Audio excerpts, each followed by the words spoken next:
They said the house smelled of death long before anyone dared step inside.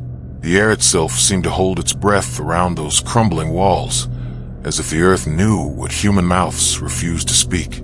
Neighbors whispered about muffled cries carried on the wind, about children's voices that never matched the number of children anyone saw go in. And yet, despite the terror that clung to that place, wagons still rolled down the dirt road leading to Patty Cannon's doorstep.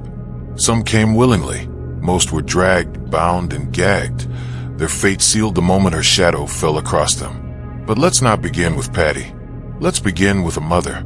It was a warm night in Delaware, 1829. A black woman, her name now lost to history, clutched her son against her chest as she crept through the woods. She wasn't running from the law. She wasn't running from any crime of her own. She was running from Patty Cannon. She had heard the stories, rumors of kidnappers who snatched free black families from their homes, selling them back into slavery, their screams swallowed by the night. She knew Patty's name before she ever saw her face, and as the branches cracked behind her, she realized that the stories weren't stories at all. Her boy was ripped from her arms before dawn, and she was never seen again. Now you might think this is some southern nightmare, but this horror took place in the borderlands of Delaware and Maryland, where the Mason-Dixon line blurred freedom and slavery into a cruel, shifting shadow. And in that shadow, Patty Cannon thrived. She was no ordinary criminal. She wasn't just a thief of gold or land. She was a thief of lives, a woman who turned human flesh into profit, who smiled as families were torn apart. And the strangest part? The law knew. The neighbors knew. Yet her reign lasted for years. Imagine this.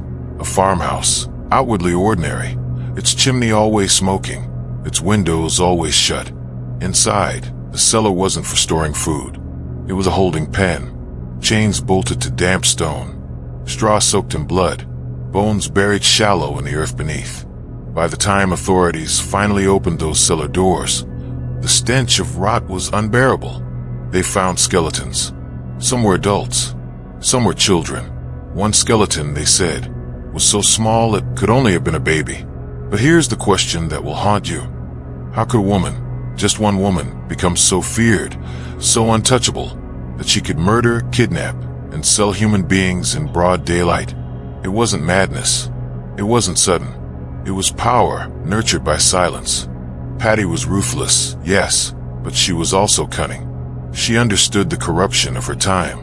Local sheriffs looked the other way. Politicians pretended not to hear. And those who did speak up often disappeared. Picture a family sitting around their table in 1825, candles flickering, the father whispering, "We can't talk about Patty Cannon. Do you want the children taken?" Fear itself was her weapon. And maybe you're wondering, was she a mastermind? A gang leader? Or simply a monster who took advantage of an evil system? The answer is all of it. Patty Cannon didn't work alone. She ran what came to be known as the Cannon-Johnson Gang, a network of kidnappers and slave traders who hunted black men, women, and children across state lines. Free men were shackled and sold as slaves. Runaways who thought they'd escaped bondage found themselves dragged back into it. Some she sold, some she killed, and some she kept. There's a story, half-whisper, half-recorded testimony, of a boy no older than 10, chained in her cellar, crying for his mother. Patty would walk down those stairs, lamp in hand, and laugh at his sobs. She told him no one was coming. She told him even if his mother lived, she would never find him.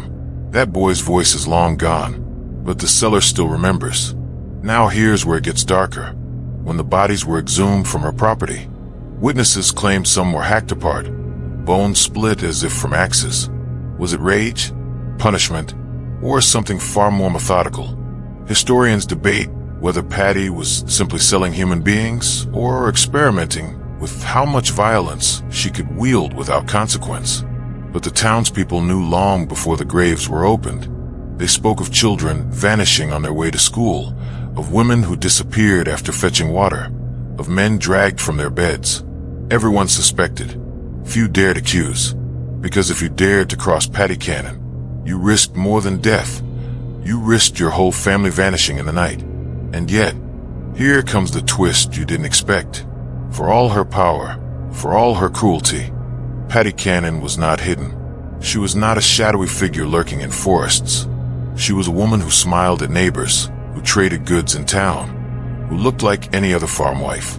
Respectable on the outside, a devil on the inside.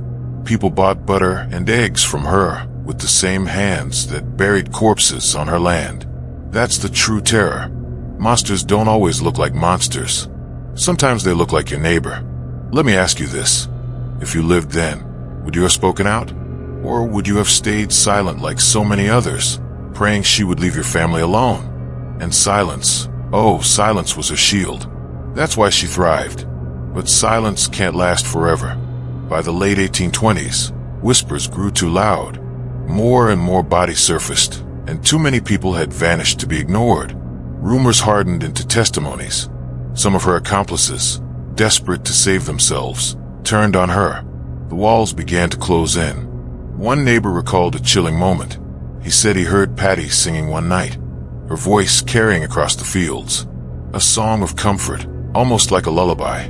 But as he listened, he realized she wasn't singing to calm children. She was singing to drown out their cries. Can you picture that? A mother's lullaby twisted into a murderous soundtrack. This wasn't crime. This was ritual. And still, no one knocked on her door. Not until it was too late for dozens, perhaps hundreds of souls. The exact number of her victims may never be known. Some say 20, some say 50. Others whisper it could have been more than 100. Each one stolen, each one silenced. Now, before we go further, let me remind you, these aren't just names in a dusty record. These were fathers, mothers, children, people who laughed, who dreamed, who thought tomorrow would come. And Patty Cannon ripped that away. The truth is, Patty Cannon's story is not just the story of one woman's cruelty. It is the story of a society that let it happen, of neighbors who shut their doors, of laws that looked away. And that is what makes this tale so terrifying. Because the evil wasn't only in Patty. It was in the silence around her. And here's why you need to stay until the end. Because what happened when she was finally caught will shake you. It wasn't the ending you expect for a woman who filled her home with chains and graves. No, Patty Cannon's last days hold a twist that makes her story even more chilling, more tragic, and more enraging than anything that came before. So don't look away. Don't pause. Don't tell yourself you've heard enough. Because the worst is still waiting, buried in the shadows of 1829. And by the time you hear it, you'll never think of silence the same way again. They said the screams didn't stop when the door was shut. They bled through the cracks in the wooden walls, through the soil, through the trees that surrounded the Cannon farm like reluctant witnesses. Travelers passing by at night would quicken their horses, telling themselves it was just the wind, just an animal.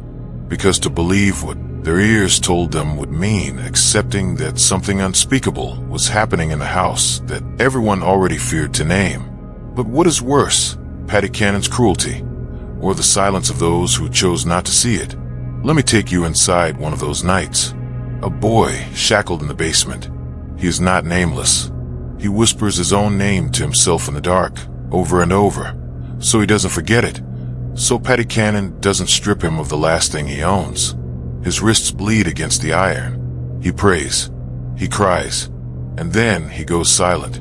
Because silence is safer. Silence makes him invisible.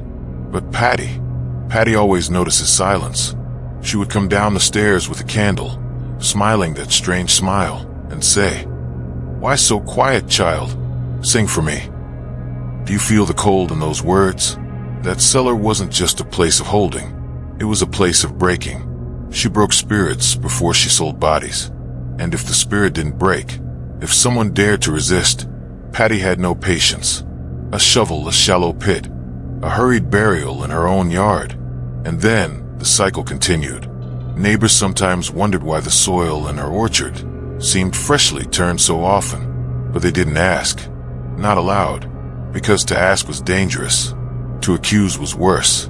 Now, if you think Patty Cannon was a lone predator, you'd be wrong. She had partners. She had a gang. Men who dragged children out of their beds in the middle of the night, who bound women with rope, who beat men into submission. But here's the horror. Many said she was the one they feared most. Even the men who killed alongside her seemed to bend under her will. She was the center of the web, the one who directed who lived, who died, who was sold. And her cruelty wasn't random. It was deliberate, calculated. A man named Isaac, a free black farmer, once stood up to her, insisting she return the boy she had taken. Days later, his farm was ash, his wife beaten, his children vanished. Nobody ever spoke Isaac's name again. That is how Patty Cannon erased people, not only from life, but from memory. Now imagine living in that world. Imagine tucking your children into bed at night, wondering if they would still be there come morning. Imagine walking down a dirt road, scanning every sound, terrified that a wagon would pull up beside you, that ropes and hands would drag you into the dark. That was life under Patty Cannon's reign, and yet, she blended in. She dressed modestly. She laughed in church.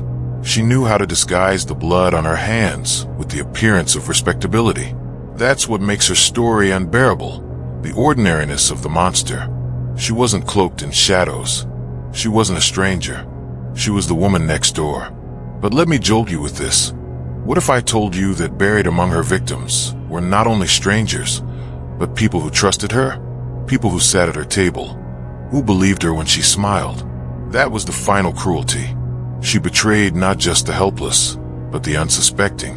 And the land, oh, the land remembers.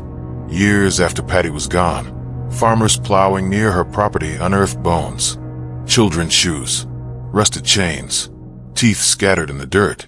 Each discovery was like the earth spitting back what it could no longer keep down. And every time, the town would hush it, whispering, that was Patty Cannon's work. But there's a question that gnaws at historians even today. How many? How many men, women, and children passed through her hands, never to be seen again? Some records say 20, others 50. Some argue over 100. And yet, each number feels insufficient, because every story of her cruelty hints at more that went unrecorded, more that rotted quietly beneath the soil. One testimony from a captured gang member described a night when Patty ordered that a mother be beaten in front of her children. The children screamed. She forced them to watch, and when the mother could no longer move, Patty told the children they would soon forget her face. That was her kind of cruelty, not only physical, but psychological. She destroyed love as much as she destroyed bodies. And still, people ask, why did anyone stop her? The truth is chilling. Some profited from her. Slave traders, corrupt officials, even ordinary farmers who sold supplies to her gang. To stop Patty Cannon would have meant exposing a network of complicity. And so she thrived. But horror has a way of festering until it cannot be ignored.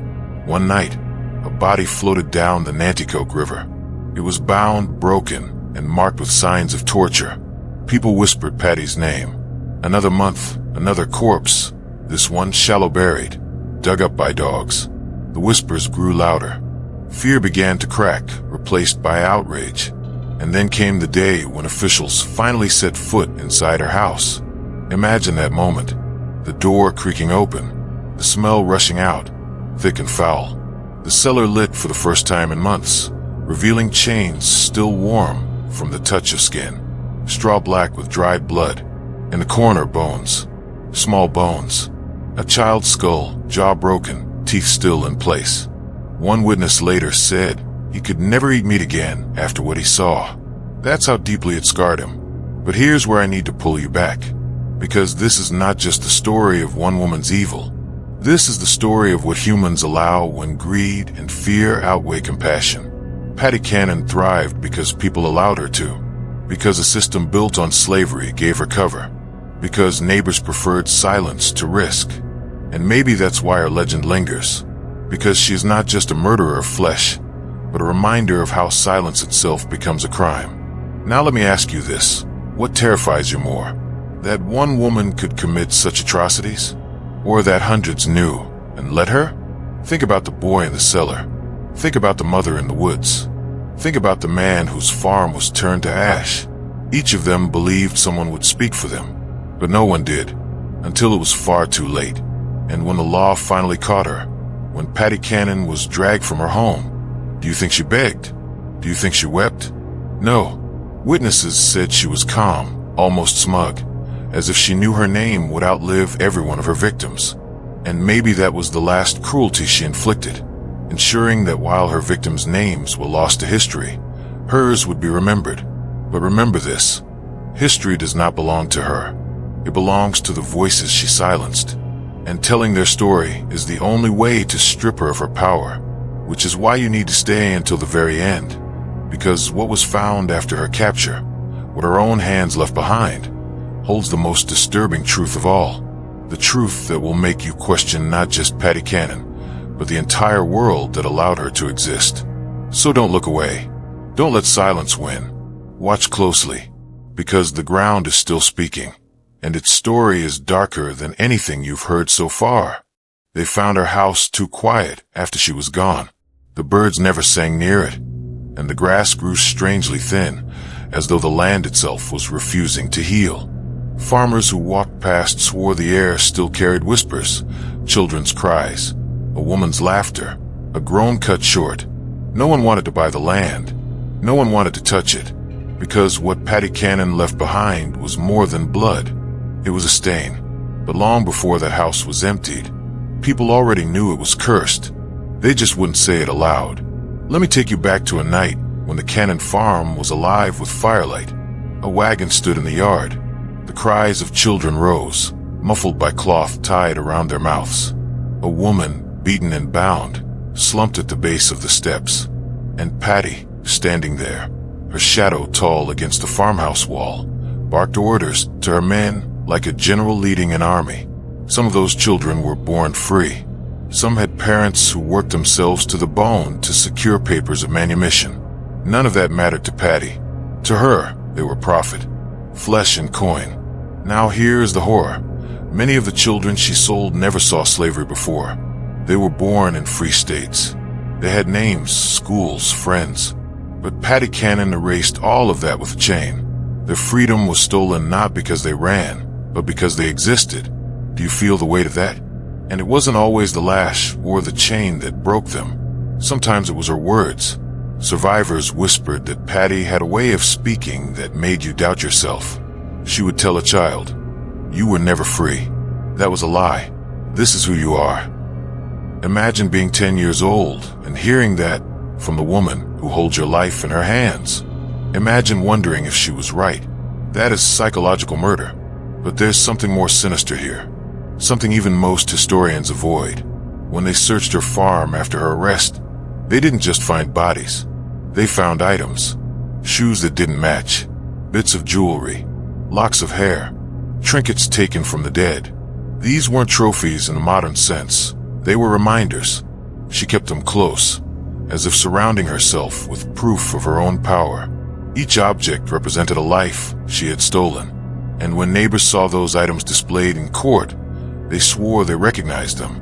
A ring that belonged to a missing woman. A child's shoe known to a grieving father. The artifacts of silence. But the more we look at her, the stranger she becomes. How did a woman in the early 1800s, when society told women to be obedient, quiet, domestic, become a figure so feared that men followed her orders? How did she rise to lead a gang of killers and kidnappers? The truth is, Patty Cannon weaponized the very expectations placed on her. No one suspected a woman could command such violence. No one expected a woman to outmatch man in cruelty. That disbelief was her disguise. She used it like armor. When accusations rose, she laughed them off, playing the role of the harmless widow, the respectable farm wife. And the community let her. But every mask cracks, and Patty's cracked in blood. One chilling account describes a night when a group of captives tried to escape her cellar. They broke a chain, slipped into the yard, and ran into the fields. But Patty caught them. Some she dragged back alive. Some she didn't. The next day, neighbors found freshly turned soil, damp and red. But nobody knocked on her door. Why? Because fear doesn't only silence the victim. It silences the witness. And yet, fear isn't the only reason she thrived. There was greed, profit. The slave trade was a machine, and Patty Cannon fed it. Merchants, buyers, even lawmen profited from her kidnappings. To stop Patty would have meant stopping the river of money flowing into their pockets. And so, her horror continued. Now let's twist the knife. Did you know she wasn't always the one holding the whip? When she was younger, before the farm became a prison, Patty herself was married to a violent man. Some say she endured cruelty. Others say she learned from it. And when he was gone, she didn't choose peace. She chose to become worse than him. She took his brutality and multiplied it, carving her own name into history through screams and graves. That's the terrible irony. Sometimes victims become monsters, and in Patty's case, the transformation was complete. But if you think the end of her story is simple, capture, trial, justice, you are mistaken. Because justice in 1829 did not work the way we wish it did. Witnesses were bribed, officials turned blind, and Patty, even behind bars, seemed untouchable. They say she laughed in court, mocked the charges, as if daring the world to truly punish her. Still, her house betrayed her. When officials dug deeper, when more bodies surfaced, her smirk began to fade. For every bone uncovered, for every chain dragged into the light, her mask cracked a little more. Imagine standing in a courtroom as dozens of objects are laid before you, each one proof of a vanished life. Imagine the silence in that room, the weight of so many ghosts pressing down on the air. Even Patty couldn't laugh then. But what happened next, that is where the story takes its darkest turn. Because you might expect that a woman guilty of such horrors would be paraded through justice, her crimes screamed across newspapers, her victims given dignity in the telling. But no, the ending was as twisted as the life she lived. Patty Cannon didn't face the punishment you think she did. Witnesses said that when the final charges stacked against her, when the gallows loomed, Patty smiled one last time. Because she would decide how her story ended, not the law, not the court, not the people she tormented. She took that ending into her own hands.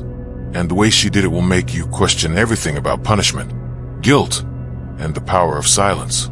That's why you can't look away now. You need to stay until the end, because Patty Cannon's final act was not justice. It was a theft of closure. And to this day, it leaves her victims' voices echoing unanswered. Remember this, evil rarely bows to justice. Sometimes it slips away, leaving us holding only questions, only ghosts. And those ghosts are still with us. So stay, listen, because the story you thought you knew has one more twist, one more scream in the dark, and it is waiting to be heard. They say the walls of a prison remember the footsteps of the guilty. In 1829, those walls held a woman whose name carried more fear than most men with guns. Patty Cannon sat inside her cell, and the town whispered, "Finally justice." But justice, in her case, was never simple. Because Patty Cannon did not walk to the gallows. She did not stand on the scaffold with a noose around her neck. She chose a different ending. But before we get to that, let's step back. Imagine the courtroom. The air thick, the benches packed, the smell of sweat and candle wax. Shackled before the court, Patty was no longer the powerful woman of the farm. Her hair was gray, her frame heavy. Yet her eyes, those eyes, still glimmered with the same coldness that had broken children in the cellar. She faced charge after charge, kidnapping, murder, trafficking. Witnesses testified. Families wept. Men swore they had seen her wagons hauling bound captives across state lines. And still she smiled. One survivor, a boy, now a teenager, stood before the judge and told of the cellar, of the chains, of Patty's laughter when his sister begged for mercy. He spoke in a trembling voice, and the room went silent. For a moment, people thought Patty might crack. But instead, she leaned forward, and with a sneer whispered just loud enough, "Liar." That was her to the very end, denying, mocking, daring the world to punish her. But the truth was undeniable. Bodies were found, bones unearthed. Neighbors testified. Even her accomplices, desperate to save themselves, confessed that she had ordered the killings. Piece by piece, the mask of the respectable farm wife was ripped away, revealing the monster everyone already knew she was. And yet, Here's the part that twists the knife. Patty Cannon was convicted, but the law moved slowly. Execution loomed, but days turned to weeks. She waited in her cell, and while she waited, something happened that shocked even those who thought they knew her cruelty. She robbed history of its reckoning. Patty Cannon poisoned herself. One morning, guards entered her cell to find her lifeless on the floor, her lips stained, her body still. She had chosen to end her life rather than let the world watch her hang. Do you understand what that means? The woman who had stolen so many lives, who had buried children in shallow graves, who had turned freedom into slavery, she chose her own ending. She denied her victims the sight of justice. She denied the world a moment when her neck would break on the gallows. And in that act, she left behind something even more chilling: silence. The silence of unanswered questions. The silence of families who never saw their loved ones return. The silence of neighbors who realized too late that their fear had allowed her to thrive. And the silence of a death without punishment. But the silence didn't stay silent for long, because after her body was carried out, after the cell was emptied, the stories grew. People claimed her ghost haunted the prison, a laugh echoing in the night. Farmers swore they saw her shadow crossing the fields near her farm. Children whispered about the witch of the cellar, warning each other not to walk too close to the ruins. Patty Cannon died, but the terror of her name did not. And maybe that is her last crime. Not that she killed, not that she kidnapped, not even that she traded human lives for gold, but that she made herself unforgettable while her victims were buried nameless. Think about that. Hundreds of people may have passed through her hands. Men who never came home. Women who vanished without trace. Children whose laughter was stolen forever. Their names were erased. Their graves hidden. Their stories silenced. And yet her name is remembered, carved into history. That imbalance, that theft, is the truest horror. But it doesn't have to stay that way. Every time we speak of Patty Cannon, we can also speak of the people she silenced. We can speak of the boy who whispered his name in the cellar so he would not forget it. We can speak of the mother who ran through the woods clutching her child. We can speak of the families who lived in fear, yet hoped for freedom. They may not have left written records. They may not have monuments, but they left echoes. And tonight, you've heard them. So let me ask you one final question. What frightens you more, the evil of Patty Cannon, or the silence that allowed her to exist? Because silence is not history. It is not past. It lingers. It repeats. And if we do not break it, if we do not speak for the voiceless, then Patty Cannon wins again. Her house of horrors was torn down long ago, but the ground still holds its secrets. Bones that will never be named. Stories that will never be fully told. Yet in remembering, in speaking, we strip her of the power she stole. And that is why you had to stay until the very end. Because this story is not about glorifying a murderer. It is about refusing to let silence bury the victims a second time. Patty Cannon poisoned herself to escape justice, but her victims still cry out. Their chains may be rust, their bones may be dust, but their voices remain in the telling. And tonight you heard them. So when you leave this story, don't carry her name alone. Carry theirs. And never, ever stay silent.